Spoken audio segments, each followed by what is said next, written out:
ભગવાનને કહેવાનું કે હે હરિ, મારા અહીંયામાં તારું નામ, મારા મગજમાં તારું ચિંતન ને મારી હથેળીમાં તારું નામ લખી દે.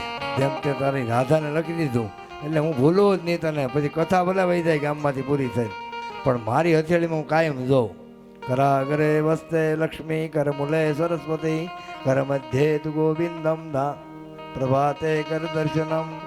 એમ રાધાજીને લખી અને કનૈયો વયો ગયો. રાધાએ લખાણ ઉપર જિંદગી જીવી ગઈ. અને એક નાનો રૂમાલ આપ્યો હતો આહુડું લૂસી, અને એને જોઈ જોઈ અને આહુડા પારે એ રૂમાલનો કલર બદલાવી નાખ્યો હતો રાધાએ. ફરી જ્યારે રાધા મળે છે કૃષ્ણને, ત્યારે એ રૂમાલ આપે પ્રતિનિધિ રૂપે. જેમ માએ સુડામણી આપ્યો, રામે વીંટી આપી.